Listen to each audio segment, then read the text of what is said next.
Bam. Wow. Today is going to be the best day of your whole 2 days. Yesterday wasn't so good. Today will be awesome. And you made it to the best thing that ever happened. It's called Coffee with Scott Adams. And boy, do I have a show for you today. Because the news is serving up some goodness, some entertainment, and some good news, too. And all you need to enjoy this to the maximum extent, which is, that's the kind of person you are. Would you settle for less? No, you wouldn't. You want it all. And if you want it all you need is that copper, a mug, or a glass, a tankard, chalice, a stein, a canteen, jug, a flask, a vessel of any kind. Fill it with your favorite liquid. I like coffee.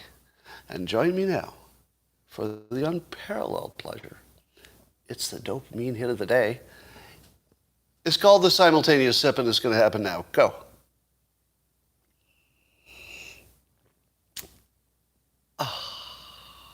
Yeah, that was good.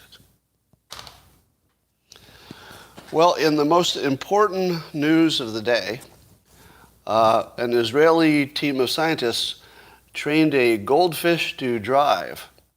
Now, the way they did that was they built little wheels that would go on the bottom of the goldfish's fish bowl, and they had various LiDAR and detection technology so that they could look at the fish and they could determine which way the fish was heading. And then they would just make the fish's little car, there was a fish bowl with wheels, drive in the direction the fish seemed to be heading. And they could actually this is real, by the way. I'm being asked on Locals, is this real? Yes.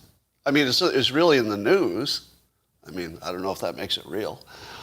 So the little fish tank, somebody says, has anyone told Gutfeld? I'm not sure what that comment means, but it's funny. Are you saying that he should have a little tank so he can drive around? Or I'm not sure what that comment means. Anyway, I, for one, would like this product because I always like it when my dog wants to play and she'll come find me somewhere in my office. You know, the dog will come in like, rawr, rawr, rawr, and you know the dog wants some attention. But if my fish wants some attention, how am I even going to know? But if my fish could sort of drive his little tank into my office and just sort of look at me with his big fish eyes, I think they do that, don't they? I would know, oh, my fish wants to play. My fish wants to play. Oh, Gutfeld bought a goldfish? Is that the story? Oh, he has a pet fish on the 5. Okay. I didn't know if you thought that Gutfeld should have one of those little cars or if he had a fish. I wasn't sure which way you were going with that. Speaking of Gutfeld, there's a Washington Post major feature story on him. You want to hear something funny? So if you watch either The 5 or Gutfeld on Fox, you know that Greg Gutfeld often makes fun of Brian Stelter on CNN. And often makes fun of his, let's say, his fitness, shall we say. And although I don't like to do body shaming, it's in the news, so I'm going to talk about it. So I was reading the Washington Post piece, and it's very complimentary, I have to say. So imagine, if you will, Gutfeld, who is associated with Fox News, and they do a major feature piece on him in the Washington Post, which would be associated with sort of the other team. And still, the nature of the story was he's a huge success, and he's just killing it in the ratings and all that. Now, here's the funniest part. The person writing the story called Brian Stelter for a comment. Brian Stelter got a comment from the Washington Post, or a call from the Washington Post, or maybe a message, I don't know, asking him to comment on the story in which his greatest critic is a huge success with 2 shows, one of the biggest powers in all of news and opinion and influence in the country. That's Gutfeld. And Stelter was asked, what did Stelter think about the fact that Gutfeld thinks he's fat? Now, I'm paraphrasing. They didn't ask the question that way, but that was the nature of it. How would you like to be How would you like to be the one on the struggling network that they asked for a comment about the huge success of your greatest critic, and could you comment about the fact that he makes fun of you for being fat? So Stelter did not have a comment, which I think was the right way to play that. All right. Yesterday I tweeted for some help to help me buy pants. I'm down to one pair of pants. You know how if you buy some pants, some will not stop fitting and some will get some stain you can't get out of it for some reason. And next thing you know, you're down to one pair of pants. Well, I've been down to one pair of pants for about, 4 or 5 months. So I either wear sweatpants, pajamas, or my one pair of pants. And the reason that I don't buy another pair of pants is not because I can't afford it, but because I hate shopping and I also don't know what to buy. So I'm at that age where I have the most impossible shopping problem. If I see some pants that I say, well, those look like good pants, they're not really going to be made for somebody my age and demographic, right? So there are things that look great that would be inappropriate on me, and then there are things that would look appropriate on me that don't look great. So I was wondering if anybody has figured out how to solve the problem of something that would look good on somebody in my demographic, because I don't think anybody ever has. So a lot of people had some comments, and most of them were, let's say, less than useful. It turns out that people have very different opinions on pants. But I did get some good ideas. However, here's my bigger point. Don't you think that shopping is backwards? Because right now, if I want to buy a pair of pants, I go forth into the world and I have to search for them. Why am I doing all the work? Shouldn't the one who wants to sell me the pants be doing the work? Like, why am I a hunter-gatherer for pants? I mean, figuring out what to buy and then where to buy it and finding the right size, trying it on, might have to get some tailoring on the legs. It's a giant, giant pain in the ass. That's why I put it off so long. So what I did was just tweet it, and then the information came to me. That's how shopping should be. When you shop, you should not have to go to a store or Google anything. There should be a site. By the way, I tried to create a startup that would do this years ago. Didn't go anyplace. But the idea should be everybody who wants to buy something, if you're in the market, you should post what you're in the market for. I'm in the market for a car, something in this range. Oh, shit. Sorry, Carpe. Oh, God. Carpe Dunctum saying his 18-year-old nephew died of fentanyl overdose on New Year's Eve. That hits close to home. All right. But what was I talking about? Pants, yes. Not just pants, but consumers should be able to post what they want to buy and then have anybody who is in that market provide them exactly the right solution. So that's how shopping should work. Anyway, it takes a village to put pants on me, apparently.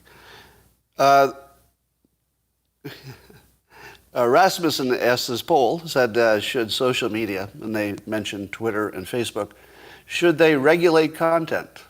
What do you think Republicans said, and what do you think Democrats said about Twitter and Facebook, who are leaning Democrat? Do you think that Democrats think that Democrats should be able to regulate content? It turns out they do. Very surprisingly, Democrats believe that Democrats should be in charge of content. So only 32% of Dems were opposed to Twitter and Facebook regulating content. On the GOP side, 72% were against it. Are you surprised that the people who are not on the same team as the regulators of content don't like it? So I think all we found out is that there's such a thing as Republicans and Democrats. And they just line up by their team, as you would expect. Now let me ask you this. If the social networks were right-leaning, let's say all the big ones were right-leaning, would they regulate content in the other direction? Such that Democrats would say, no, I don't want content regulated because the conservatives are regulating my good content. I think the answer is yes. I think this would, yeah, if you say no, I feel you're being a little too generous there. Do you think that conservative networks would let people post pictures of, let's say, aborted babies? I don't know. I'm just trying to think of some example. I've got a feeling that whoever is in control thinks that what is reasonable is what agrees with them. Am I wrong? Don't most people say, all right, we all like free speech? Facebook says that, Twitter says that, everybody says that. There's nobody on the other side of free speech. It's just, where is the line that goes too far in a commercial sense? Now, in a government sense, it's a different standard. But if you're running a business, you probably need to draw the line, because even the right-leaning alternatives to Twitter, even they have a line. You can't do outright Nazi racist propaganda on any network. So I'm pretty sure that the problem is who's running it. It's not so much the question of whether content should be regulated. I think that's a phantom. Bob Saget passed away unexpectedly at, unfortunately, just about exactly my age. Do you see what I did there? Do you see how I made Bob Saget's passing about me? Have you looked at Twitter? I can't believe how many people made Bob Saget's death about them, like I just did. You know, somehow we can turn everybody's tragedy into something about us. But the thing that was amazing is how many celebrities, usually in the comedy world, said they had just talked to him. How many people does this guy talk to? Or did he? That there were so many people who said, I just talked to him last week, or I just talked to him yesterday. He talked to a lot of people. But the most amazing thing about this was that almost 100% of the people said the same thing, that he was the nicest guy ever. I mean, exaggerating a little bit. But did you notice that? Almost every person said nice and generous. Wow. Talk about sticking the landing. I've often said that my strategy for my life is to live for the best funeral, meaning the most people who care if you die. One way to measure whether you lived a good life is how many people care when you die. And so I've always thought that would be my standard, to have the maximum number of people willingly go to my funeral as opposed to just have to because they're related or something. Do you ever see the movie The Big Fish? I'm not going to tell you what that's about, except it's related to this conversation. Great movie. I really love that movie. One of my all-time favorites. It's called The Big Fish. Don't bail out of it till the end. That's my only advice. If you try to watch it, do not bail out before the end. Just don't even bother if you think you're not going to watch the whole thing. That's all I'm going to say. Anyway, I don't think you can do better as a human being than Bob Saget. And I say that without much knowledge of his life whatsoever. I'm looking entirely at the reaction of the people. I've never seen. Actually, I think I've never seen this reaction. Have you? Have you ever seen as good a reaction? Well, good, it's the wrong word. But I've never seen this. This is unusual. But the other thing that I noticed, it was hard to not notice, is that in photos, did you notice his recent photos? His recent photos look like he was very ill. Yeah. And Norm Macdonald had the same situation. But also Norm Macdonald looked ill looked pretty ill before he died as well. So if you look at both of them and you see the recent pictures on the year that they died, somebody should have known something was going on, because there was definitely something going on health-wise. Don't know what it is. Let's talk about those sudden athlete deaths. You know, the athletes that are dropping like flies. I am a skeptic that those are really telling us something, as you know. Now, you've seen the videos of like athletes just dropping like flies, it seems like, and people think it's because of the vaccinations. That's the allegation. But I'm a skeptic because I think that we would see people dying in all kinds of different industries as well.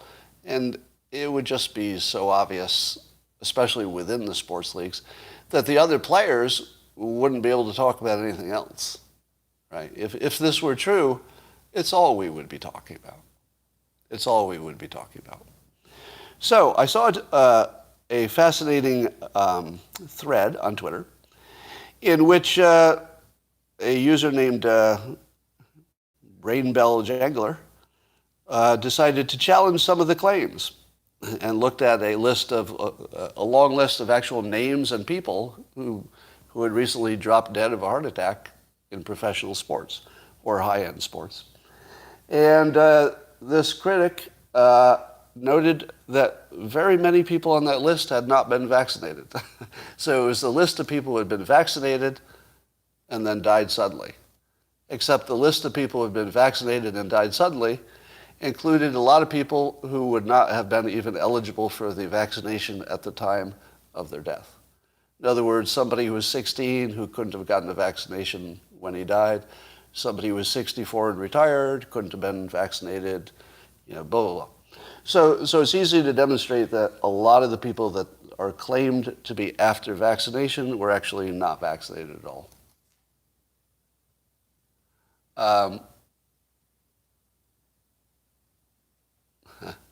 So the question is whether that kind of information could be controlled, as the commenter just said. Do you think that professional sports or big pharma or anybody could control professional athletes dropping dead at unprecedented rates all over the world in every sport? Remember, it's every sport all over the world with different organizations controlling. Could they control all of that? Maybe. Maybe temporarily. I'm going to say no, though. I think the smarter bet is no. So here's what I would ask you to do. I tweeted it, so you can find it in my thread from this morning. Look at the claims for all the deaths, and then look at just one critic tearing those claims to shreds. That's all. That's the only thing I'll add, is that just look at the critic and look at the claims. And you could at least see that some are not true. That doesn't mean there's nothing there, right? Somebody says NFL and NBA players are not dropping dead. That's correct. Yeah. Wouldn't you know it if an NBA player dropped dead? Name one. Name an NBA player who dropped dead from vaccinations. Right.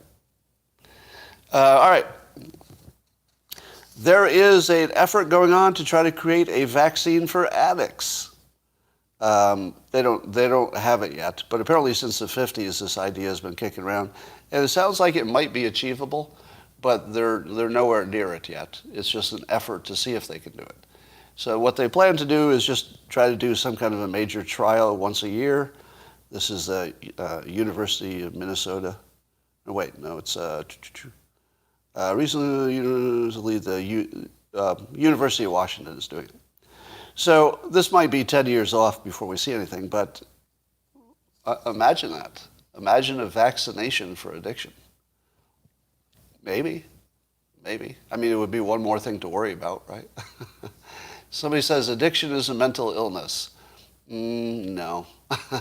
No. Addiction is not a mental illness. That is really not close to reality. Addiction is some people have the capacity to have a different response to some drugs. And then once the drugs are in you become the drug. So it doesn't matter who you are at that point. I would say it's more of a disease that some people have a susceptibility to more than others. Now, do you ever have this thought? When you see all the problems that other people have, do you ever say to yourself, I got a lot of problems myself, but thank goodness I don't have that one. And I'll tell you the one that I feel thankful for all the time is that I don't like alcohol that much. I mean, I've enjoyed having drinks with friends a billion times. I don't drink now because I think alcohol is poison. But anyway,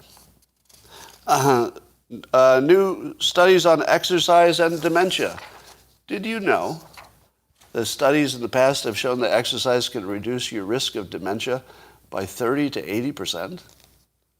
30 to 80% from exercise? Is there anybody not exercising? I'd like to do a little shaming right now for your benefit. I'd only do it for your good. How many of you don't exercise? Like, just don't. In the comments, just admit it. Do you not exercise at all? Not even taking a walk? Some say not enough. I do not enough, hardly at all, not enough. Now, I know my group skews a little bit older. Wow. Now, if you're injured, that's a different thing, of course. Wow. All right, let me give you some advice. Now, this advice comes from my book, but also comes from, if you look at Atomic Habits or the book Habits. So I'm going to give you some advice for fixing that exercise thing that will work for all of you. And it goes like this. Start with the smallest thing you can do, which is, I don't feel like exercising. But you can walk around the block, right? So just do that. Let's say you can't even walk around the block. You're just beat. I talk about this trick in my book, How to Fail at Almost Everything. Put on your exercise footwear and your exercise, maybe sweatpants or something. Just put them on, but give yourself permission to not work out. You're going to find yourself feeling, I got my footwear on and I've got my exercise clothes on. At least I'll clean the house, while I'm dressed like this. You'll find that you can trick yourself into exercising by wearing the clothes and starting small. So let's say you say to yourself, I can't do much exercise, but I can walk around the block every day. That's it. That's all I can do. I can't do one more thing than that. Then walk around the block every day. 2 weeks later, you're going to say to yourself, I think I can walk around this block a second time. Don't worry about it. Even if you think you can walk around the block a second time, don't do it unless you really want to. So my advice on exercise is never, ever do something you don't want to, because that will train you to dislike it. Only do things you like, and then build from that. So here's one thing I like. I like putting on my exercise clothes and taking a walk. Real easy. The sun feels good. I clear my head. I listen to some music. I usually do it about the same time of day. It's a habit. So here are the things. Start super, super small. But let me back up. I've told you the difference between wanting and deciding, right? Don't bother even trying to exercise if you just want to. Just don't even bother. It's not going to work. The only way you should decide to exercise is by deciding to exercise. It's got to be a decision. Then you can do it. Don't say, people exercise. I'd like to exercise. I wish it were easy. I'll do some more exercise. That's nothing. Exercise has to be a base need, and you have to decide it's who you are. So it's not just deciding to do it. Don't just decide to do it. Decide it's who you are now. That's who you are. You are now a person who, one way or another, is going to find a way to be active today. And that's your goal. Your goal is to be active every day. If you get that right, active could be cleaning the garage, could be taking a walk, could be playing a sport, could be lifting some weights. Doesn't matter. Just be active every day and you'll get addicted to it. Give yourself a treat. Nice protein shake, something healthy. Make sure you get lots of protein, by the way. Big mistake people make is they'll exercise and eat salad. If you're going to exercise and eat salad, don't bother. Just don't do either one, because it's not going to help you a bit. I mean, a little bit, but you're not going to be able to stick with it. If you exercise, eat protein. And say to yourself, exercise and protein, exercise and protein. Do not say to yourself, exercise and food. Do not say to yourself, exercise and salad. Say exercise, protein, exercise, protein. Nothing else. What do you eat before you exercise? Protein. What do you eat after you exercise? Protein. Should you also have carbs? Yes, yes. But you're going to get them anyway. Hopefully they're the good carbs, not the bad carbs. But you're never going to have a problem getting carbs. Carbs are everywhere. Getting the right kind of protein is hard. So when you exercise, say, exercise, where's my protein? Exercise, where's my protein? Now, the way I do it is with a protein bar or a protein shake, because they're easy. If you make it hard to get protein, like you need a steak, it's not going to happen. So you got to get protein and exercise together. Start really, really small. Decide to do it. Reward yourself when you do. And also give yourself permission not to do it after you put your exercise clothes on. Definitely put your exercise clothes on. But then say, it just wasn't there today. Several times a year, back when my gym was open and I didn't need a mask and I went there, I would put on all my exercise clothes, drive 5 miles to the gym, walk into the gym, look at the lobby of the gym, and I would say, nope, I just don't have it today. And I would literally just turn around, walk directly out the door, get in my car and drive home, and call it a success. Do you know why it's a success? Because I did it every day. Getting to the gym is a success. If the way you had scored that was you didn't exercise that day, no, that's wrong. The way you score it is you got to the gym. If you keep that as your score, it's impossible to fail practically. Because just the doing it is the system, the routine, the habit. That's the only thing you want to nail in. Let the exercise happen naturally. Let the variety, the learning how to exercise correctly. You'll learn all that just by doing stuff and getting bored and exercising and trying different things. All right. So I have to say it really bothered me to see how many of you don't exercise. Because exercise really is just taking a walk at a certain age, right? It's just taking a walk. And I've been doing a little experiment on myself to see how my mental state is on days when I take a long walk and on days when I don't. Have you ever done that experiment? Test your mental state on a day you took a long walk, could be some other kind of exercise, but got outdoors. I add the outdoors part. So the gym is great, but being outdoors and taking a walk just changes your whole mental state, and dramatically, I would say. It's dramatic. You can't not notice it. It's pretty big. All right. Farming the ocean. There's an Indian startup that's basically making a tractor for the ocean. That's my own description. So basically, it would be a sea combine. A combine meaning one of those big machines that you use for farming on land. And it would automate a catamaran that simultaneously harvests and replants seaweed. Apparently, there's all kinds of stuff you can do with seaweed. It's a good protein source. You can turn it into lots of different, food ingredients, etc. I think it has some commercial uses. And so, if we had this device, the sea combine, you could just farm the ocean. Every time as soon as you worry about running out of food, somebody invents a sea combine, and then there you go. I also think this might solve the, correct me if I'm wrong, but don't we have a big fertilizer shortage? I think we have a giant fertilizer shortage for land that wouldn't apply if you farmed the ocean, I'm assuming. All right, so that's good news. That's coming. Do you know Peter Schiff, famous economist? he had a tweet on Bitcoin that caught my attention. So one of the most famous economists whose names that people who follow this stuff have heard of, he tweets this. He says, the real problem with Bitcoin isn't volatility.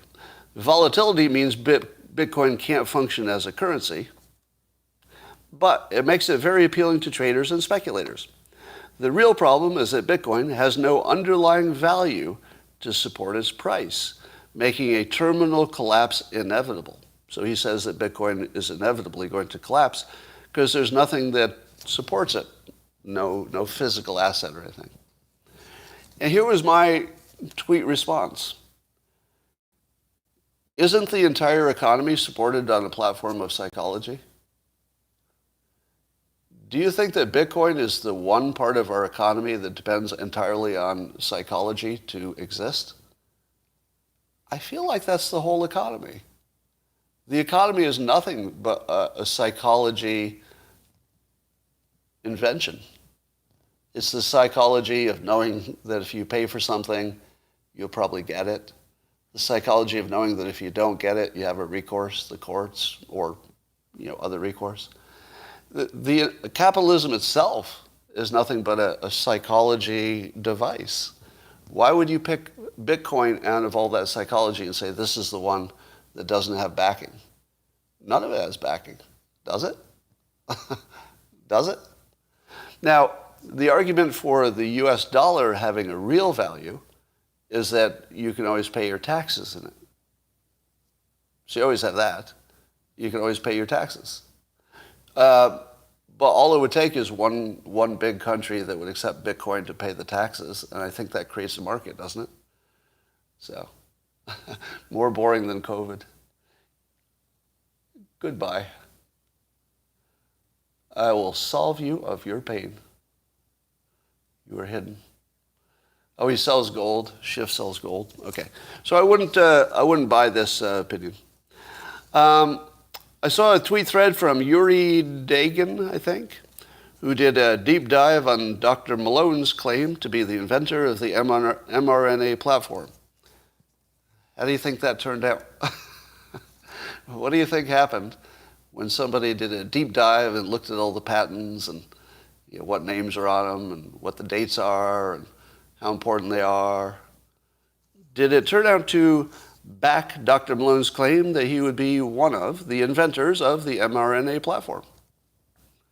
Yeah, it did. It did. His name is indeed on a number of patents that are in that field.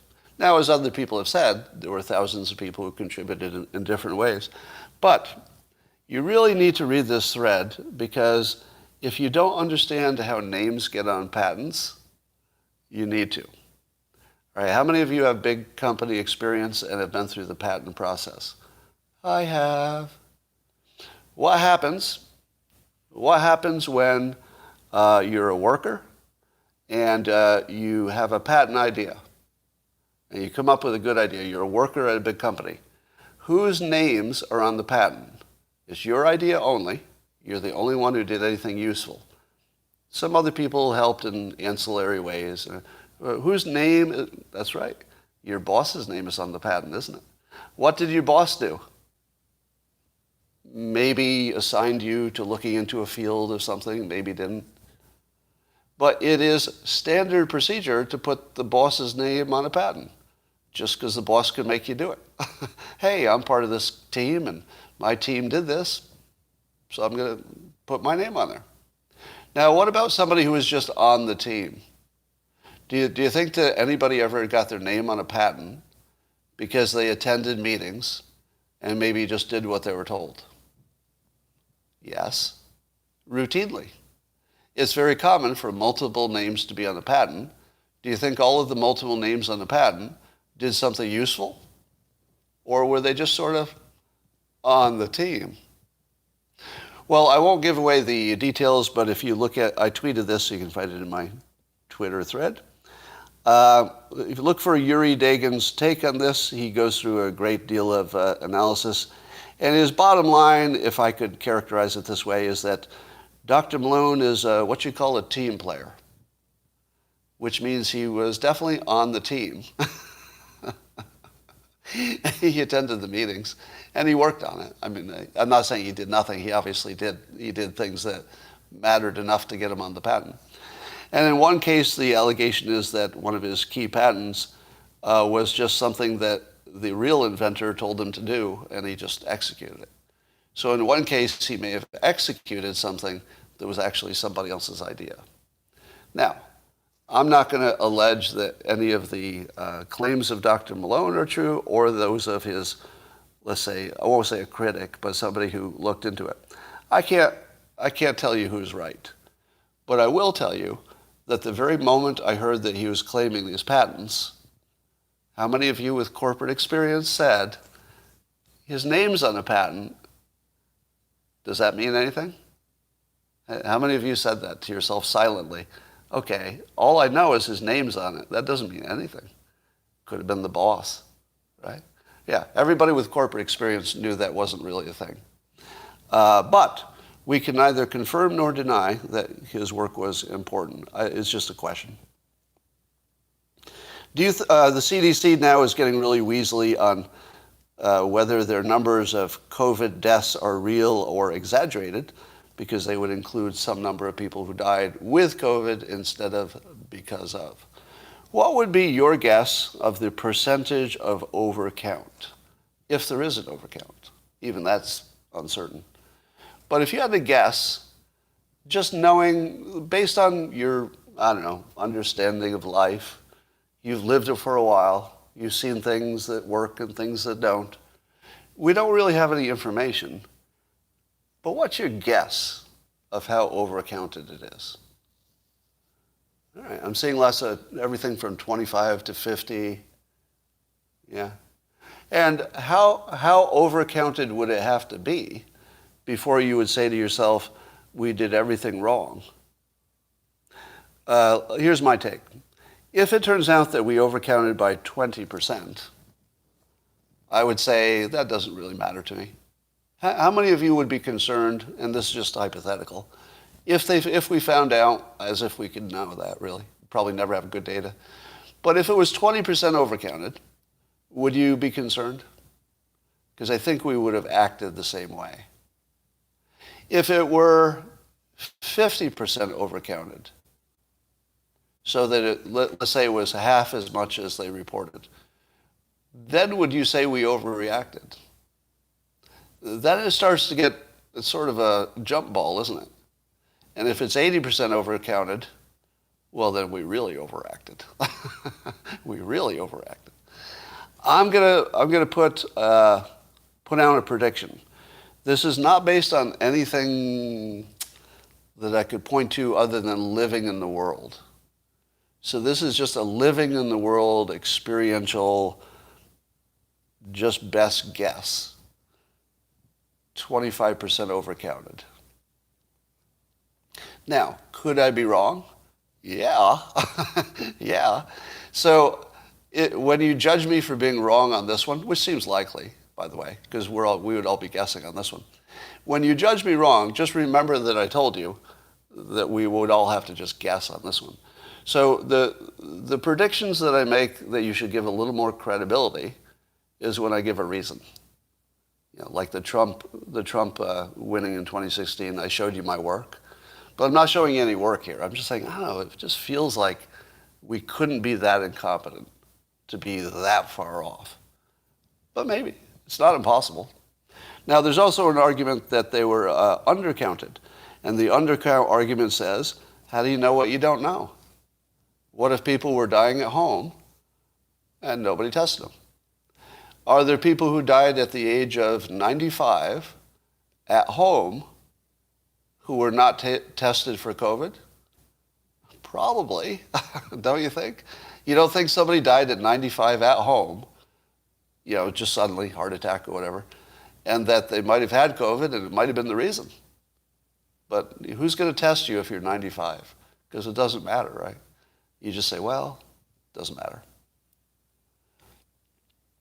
Then there are lots of testing at home and not reporting. Yeah, you've got that too. Our numbers are a mess. That's the only thing we know for sure. Well, did you see the story about a small plane had a emergency landing in LA Now, if you have a mechanical problem, I assume it was a mechanical problem, but very small, I don't know, maybe a Piper Cub or something, very small plane, and he had to do an emergency landing, and he pulled it off. So imagine having to land an airplane with no engine, which is probably what happened. But it looks like he pulled it off. He glided into must have found some roads or something. And the trouble is that where he came to rest was on a train track. This really happened.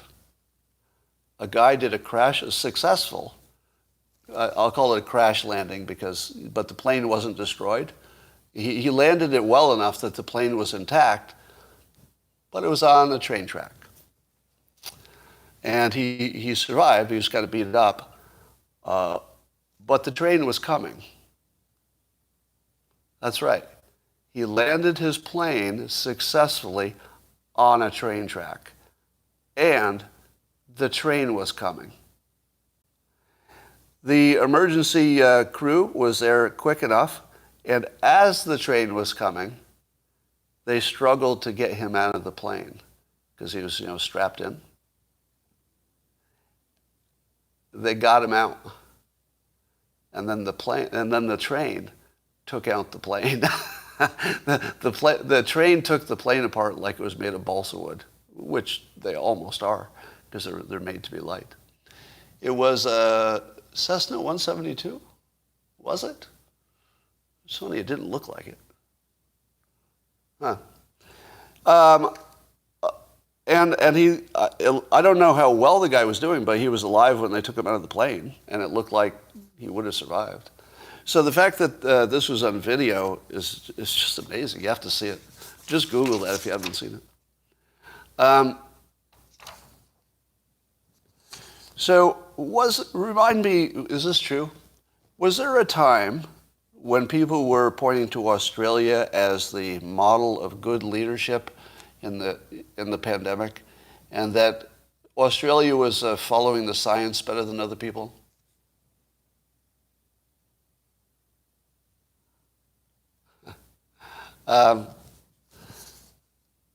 So am I right about that? That people were saying Australia was like a big success story or something? And now they've turned into this, dystopian nightmare police state situation. And of course, they're not going to be able to stop Omicron. So remember, I'm the one who told you that you wouldn't see leadership in the results. That we'll never know why some countries did better than others. The variables are too mixed up. But I don't think Australia will be the model of leadership. But how about China? China did that hard close down after Wuhan. They being the source of the virus, you'd think they would be hit the hardest. But indeed, reportedly had tremendous success in locking down and blocking the Alpha and the Delta. But it turns out that they've got a little Omicron problem, and as you know, Omicron doesn't stop for anything. So now China has the beginning of an Omicron wave. They're doing the same strategy of shutting down, which I believe couldn't possibly work. Am I wrong? That you might get a result temporarily with Delta and the Alpha version, that the lockdowns might make a difference, and maybe even the masks make a difference, and maybe even the social distancing make a difference. But it's not going to make a difference for Omicron. It's going to just tear right through your vaccinations and everything else.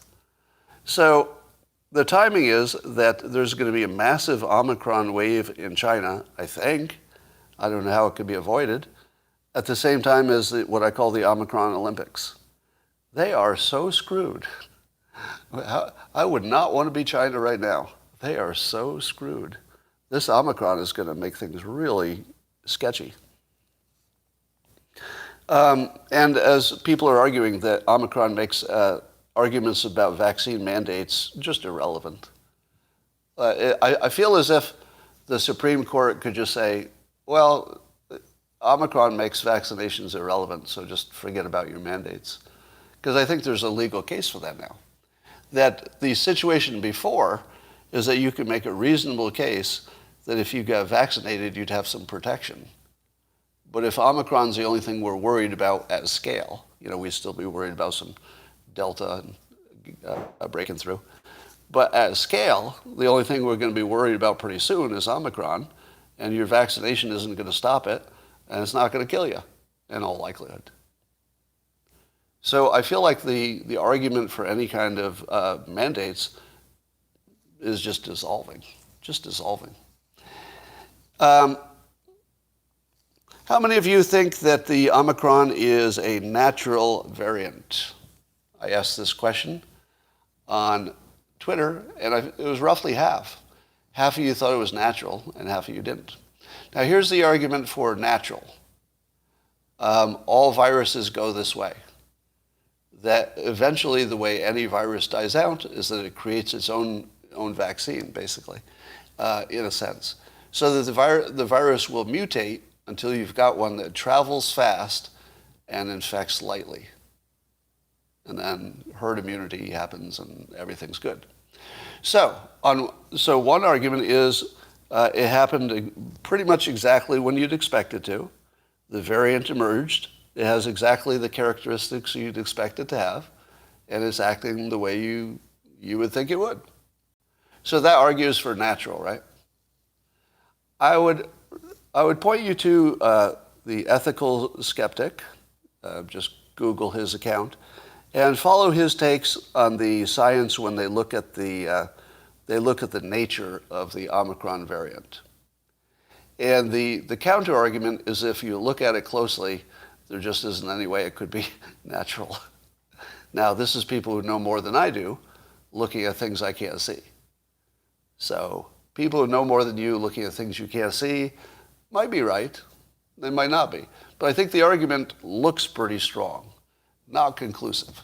I would not be at the point of concluding it's man-made, but damn, it looks man-made to me. I mean, it just looks it's just so on the nose. It's hard to imagine it's not. But it could be. It could be. The argument that it's natural is strong and still active. But I think it's going to go the other way.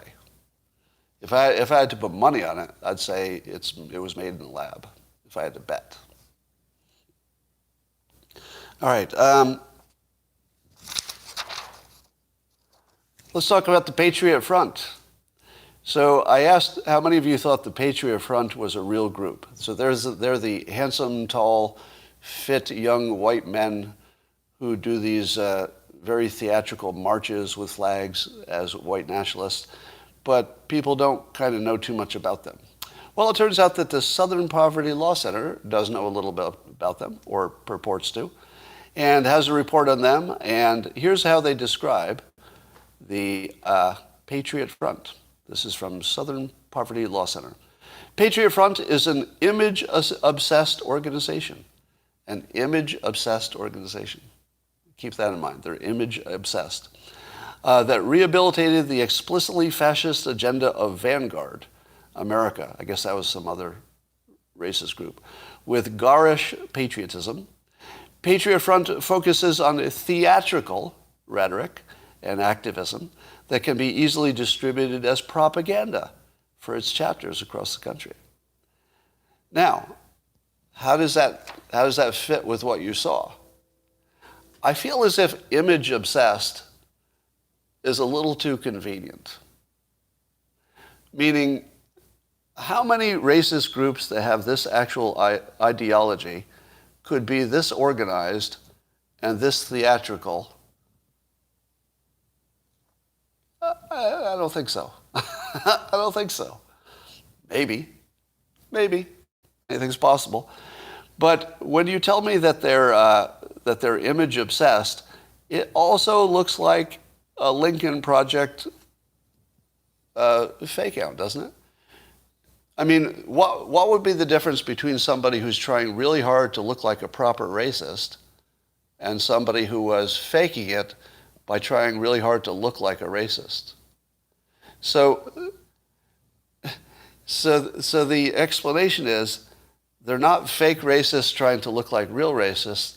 They're real racists that are faking looking like real racist because they didn't look like real racist enough, so if they have to improve their image of racist to look really racist in a proper way, which is totally different from somebody who's not a racist, who also does exactly the same things to look exactly the same way, but their motives would be different. One would be fake, and the other would be real, but trying to look more real than they actually are real in a positive way for them. Does that track for you? All right, here's another hint. Apparently the same group the Patriot Front was involved with and marched at Charlottesville. How about that? You know, that totally organic and totally credible, exactly the way it was reported and nothing was left out, story about the Charlottesville March, in which there was nothing suspicious about that group whatsoever. Turns out that part of them were this Patriot Front. Yeah. So the people who pretend to look more like racists than they allege they already are were part of the Charlottesville event, which to me looked like people pretending to be racists. And sure enough, it was people pretending to be racists. Now, the allegation is they were pretending to be racists and actually were. But they were like putting on more of a show than maybe they would have ordinarily. Do you buy it? I don't buy any of this. So I've never believed that the Charlottesville thing was reported correctly. I don't know what's missing, but if I had to guess, it would be an intelligence agency. Maybe this country, maybe another country. And there's a complete lack of reporting after the event, like people talking to the members who were there. Like the news has completely shut out the event in terms of the participants. Think of all the stories you've heard about the January 6th participants. Look at all the energy that went into finding those participants on January 6th. None of that happened, as far as I know, because it wasn't in the news anyway. I don't think any of that happened for Charlottesville. Why? Oh, because I think a number of the people at Charlottesville were maybe acting. Now, if they were part of the Patriot Front, they were acting, but were also racist. So there's something deeply sketchy about all of this, because I've met people who are this racist, and they can't pull this off. You know what I mean? You know, they're all forms of racism. But the one you see, you know, the sort of, I don't know, the baseline racism that everybody has, just the normal stuff, those people could often be highly educated and just have abhorrent views, or sometimes not, depending on your point of view. But I don't know if you could get this many racists to act this well, and then you look at their written stuff, and even the written stuff looks a little too well written, if you know what I mean. So, yeah, it looks like we may be going from one false flag to another. Now, I don't know that all the participants are false. I would imagine that there are people who are behind the participants, either funding it or encouraging it or controlling just the leaders or something like that. But there's definitely something going on with these things, because they just don't look real. They just do not look real. And my favorite story of the day was the Penn, the college Penn. They had a trans swimmer, a woman who lost to Yale's trans swimmer. Now, does anybody remember one of my predictions early on when we were talking about all the trans stuff? I said that if a team starts winning with a trans athlete, that every serious team is going to get a trans athlete, because they want to win too. So you may see for a while anyway, I don't know that this will last, you might see this weird situation where winning is more important in the short term, where you actually see recruiting. Do you think that there's any college that's actively recruiting trans athletes because they think it'll give them an advantage? I'll bet there is. I'll bet somewhere there's a college who is actively looking for trans athletes because they know they have a better chance of winning. Why wouldn't they?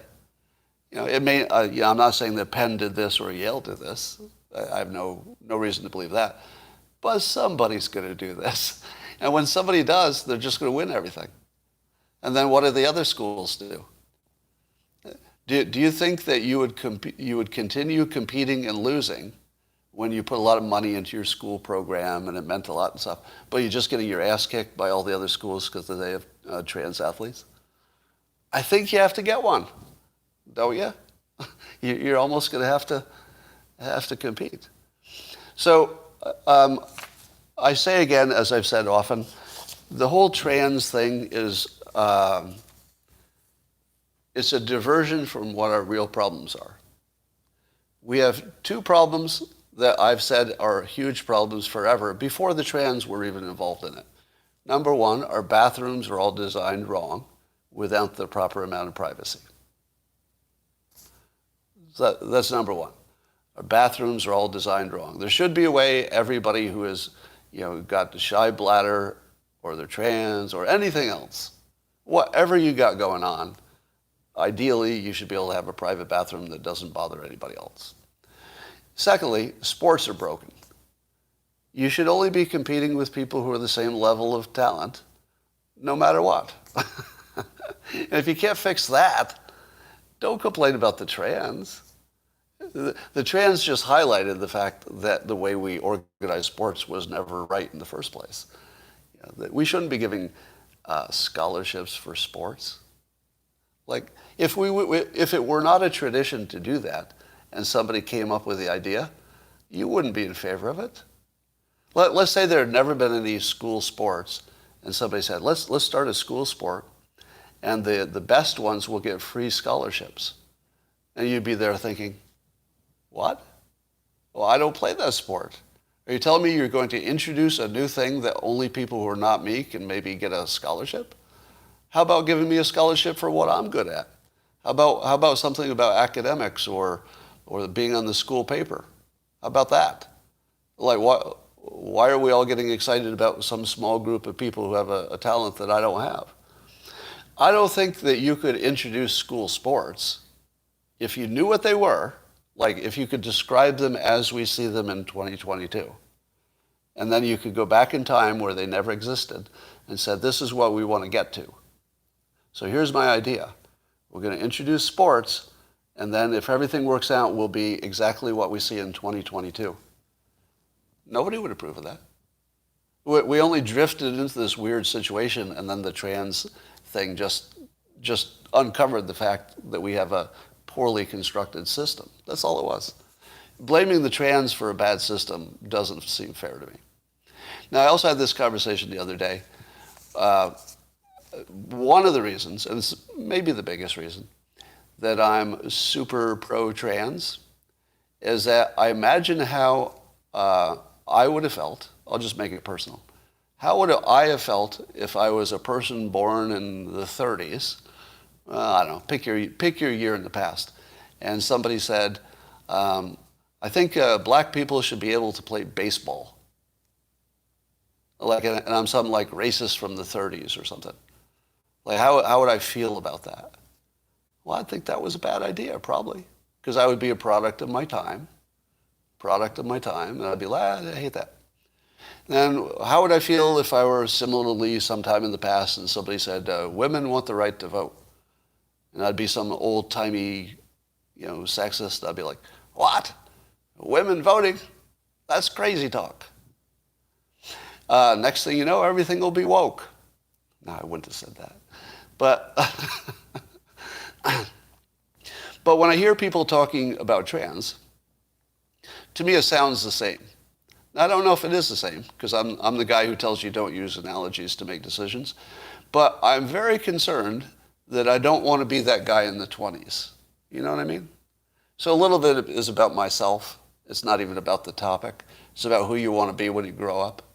And I don't want to be the one who ever looks back and says, yeah, God, I used to be really had a bad feeling about trans people. But now I realize it's like everything else. It's like gay, black women voting, you just get used to stuff. And then you realize it was never a problem in the first place, right? So I feel as though we're X number of years away from trans not being a conversation at all. And I just want to I want to get ahead of it.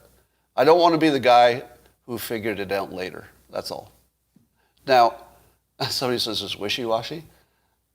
I don't think that was very wishy-washy. That was pretty direct, I think. Somebody says a pushover. Wait, hold on. Oh, I see your problem. I see your problem.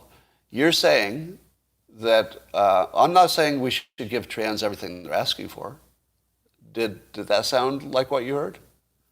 God, no. I don't say give anybody everything they're asking for. I don't say, just because you're gay, you get what you're asking for, or you're black, or you're a woman or something. I'm not saying that. I'm not saying that I necessarily agree that they should be on the women's team.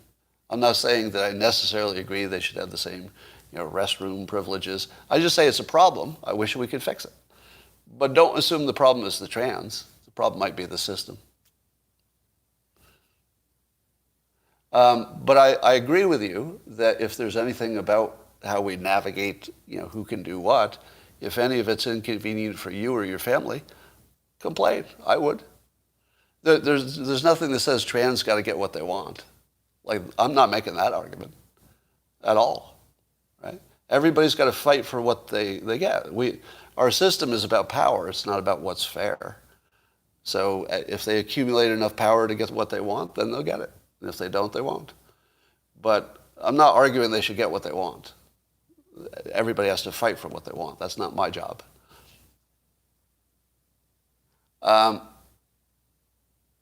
Dr. Malone's name is on the patents. That is correct. As are lots of people who didn't have much to do with them.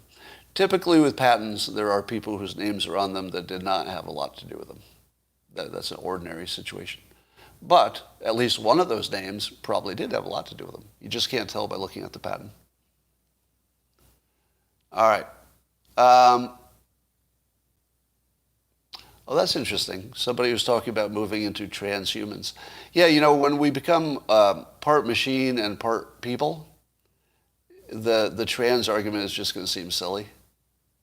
Like it'll feel like just so trivial because we'll be half robot. Anyway, that's all I got for today. I'm sure this is the best show you've ever seen and ever will see. And John Abramson podcast with Rogan. I haven't seen that now. But I will talk to you YouTubers tomorrow.